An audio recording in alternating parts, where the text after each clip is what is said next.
I now give the floor to His Excellency Mr. Mohammed Abdullahi Mohammed Farmaajo, President of the Federal Republic of Somalia. Mr. President, Excellencies, Ambassadors, distinguished guests, colleagues, and ladies and gentlemen.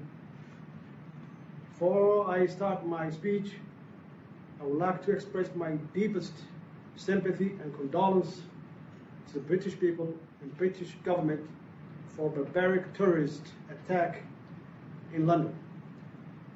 We, the Somalis, are at the forefront of this war, and we condemn it, and we will continue to fight terrorism in all its forms.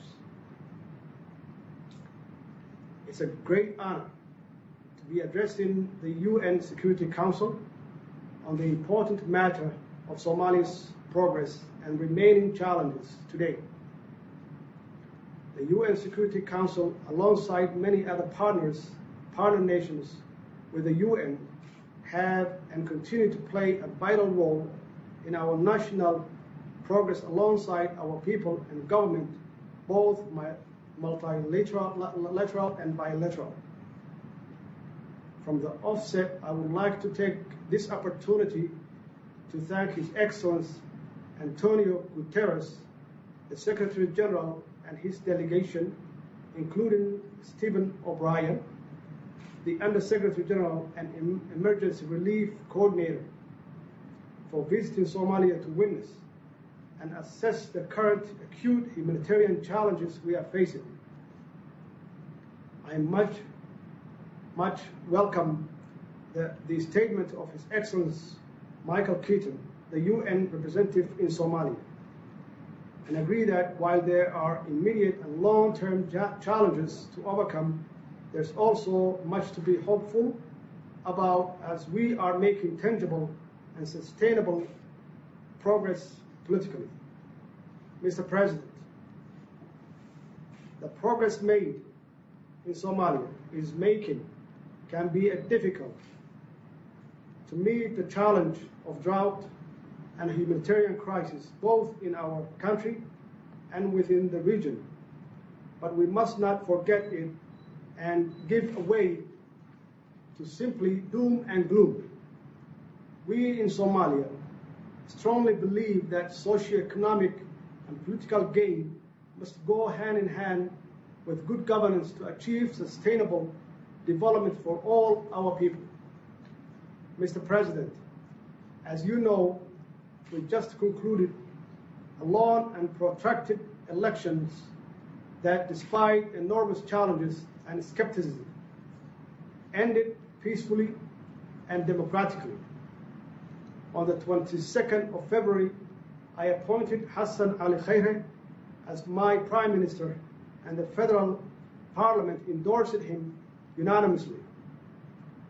He in turn formed a competent cabinet just 2 days ago.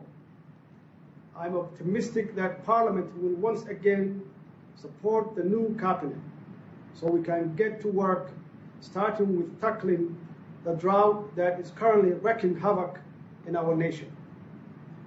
Somalis were among Africa's first democratic, and we have completed our first successful national elections in decades on 8th March 2017.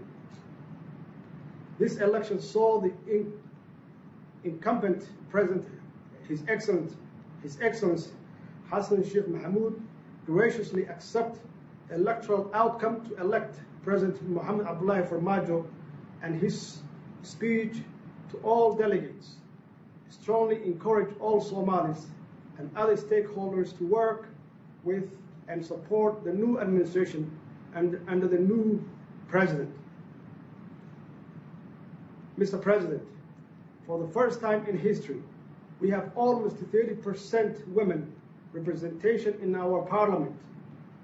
This is a substantial improvement from 14% in 2012. Furthermore, the number of young lawmakers has increased, and there is a healthy number of diaspora parliamentarians, which is a great indicator that our people living across the world are going to have an even greater impact than they already did through remittance in shaping the direction Somalia takes going forward. The new cabinet also reflects greater proportion of women and youth who are the bedrock of our society. Mr. President, among the many pressing priorities for my administration, responding effectively to the current humanitarian crisis tops the agenda. Almost half of my people are facing acute food shortages, and about 15% are facing famine. I am truly saddened by this situation, as the Somali people are proud, generous, hardworking, and truly resilient. They would have been the last to ask for assistance if they could somehow find a way to survive and beat their reality. However, it stands men and women and children walk for miles and hours in search of food and water, and many have fled to their urban centers in search of support, which our government is desperately trying to provide with assistance of international community. So many people's livelihood, especially livestock, have perished, and we are left collectively to plan a better future together in the aftermath of this humanitarian crisis. The Somali government has already sounded the alarm internationally, nationally, and is leading a drive to generate funds from Somali diaspora, business community, and other sources to provide the urgent life-saving assistance to millions of our people affected by drought needed. A few weeks ago, I declared the current drought a national disaster to unleash our institutions to act urgently. The Prime Minister chairs the National Drought Committee, which is successfully mobilizing and organizing Somalis in the country and in the diaspora to collect funds and support their brothers and sisters affected by this devastating drought. The response from the Somali people and the international community has been tremendous, and we are working with the humanitarian community and valuable partners to address the issue. We kindly request that all those who can support this effort further. Your support and generosity will be noted not just by the Somali people, but by history. Given the regional nature of the drought, it's important that sustainable region-wide resilience and early warning and intervention strategies are created, and where they existed, enhanced. We must ensure that we increase resilience of communities and develop sustainable solutions for environmentally induced disasters like this drought and priority. In this regard, we have now created a new ministry exclusively focused on humanitarian response and disaster management. And in our National Development Plan, we have an entire chapter focused on resilience and long-term strategy to mitigate cyclical droughts. In this desperate fight to avert this and other droughts, it's crucial that neighbors share ideas and experience bilaterally and multilaterally through the UN and regional administrations like IGAD. Only by doing this can hope to mitigate the devastating damage caused by droughts in East Africa. Mr. President, the humanitarian response to the drought is somewhat challenging in the certain places because of the insecurity posed by terrorist groups, Al-Shabaab. However, we are determined to defeat this terrorist group. I can confidently say that Al-Shabaab, with the courage and sacrifice of Somali National Army and AMISOM troops, have been weakened substantially.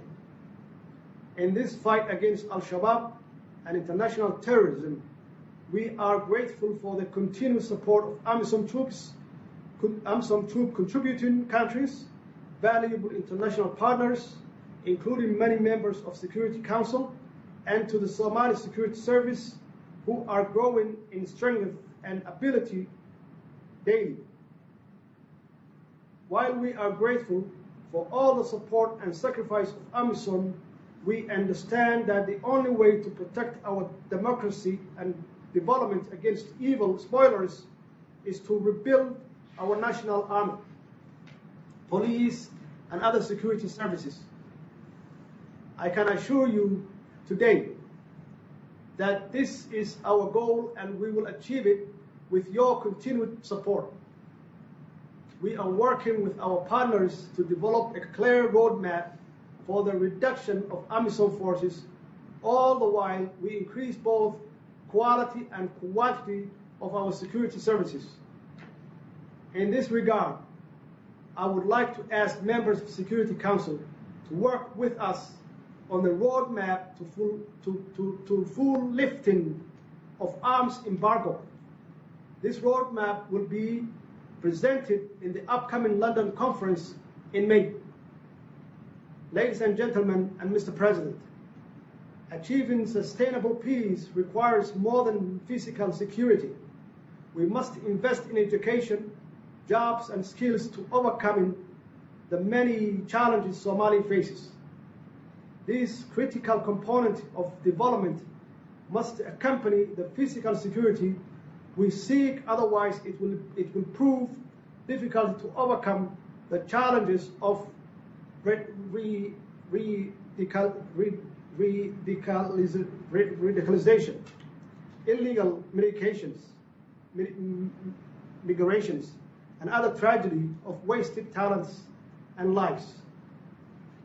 Furthermore, we need to train and educate the future water in engineering, livestock, agriculture, and technological champion that will produce and design and maintain the drought resilience system that are necessary for ensuring today's misery is never repeated again. I'm sure you will all agree that this is a better investment of our money than responding to cyclical humanitarian crisis. Our strategy of sustainable economy recovery is detailed in the National Development Plan, and we will be presenting top priorities at the London conference, but I can point out few key ones. First, we need to seriously invest in our vital infrastructure, starting with energy, water, and major roads.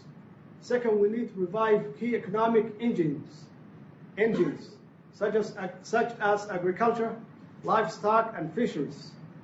Thirdly, we need to invest in a new sector such as telecoms and financial sectors. Finally, all of this will not be possible without first clearing our errors and normalizing our relations with international financial institutions. Tangibly, progress was already made in this regard, but we hope for the accelerated process in debt relief and subsequently access to capital loans. A detailed plan of these issues will be presented in London. Ladies and gentlemen, Excellency and Mr. President, on the political front, we have major work ahead of us. A primary objective for us would be to deepen the federal architecture by strengthening the federal member states and finalizing the status of the capital, Mogadishu. Furthermore, we will finalize the review our constitution, which is the document that we bind the Somali people together, that will bind the Somali people together. We have so many negotiations in key areas, such as resource sharing, the relationship between federal government and the federal member states, securing our architecture and policy, and many other issues. We will approach those with an eye toward reconciliation and social healing. Most importantly, we will work toward a one person, one vote in 2020, anchored in political parties system. That's the only way to make our political system more transparent and truly democratic. Excellency, Mr. President, despite the many challenges, none is insurmountable. The Somali people are resilient, patient, and ready to do the heavy lifting for their own progress. However, we have a Somali saying that states, we have a Somali saying that states, one finger cannot wash with your whole face. We therefore want to reiterate to the United Nations Security Council on how much we value the effort of all our partners, and that in this time of greatest need and opportunity, we must collaborate further to achieve the common goals that will ensure Somalia, the region, and the rest of the world are safe, progressive, and prosperous. I thank you all.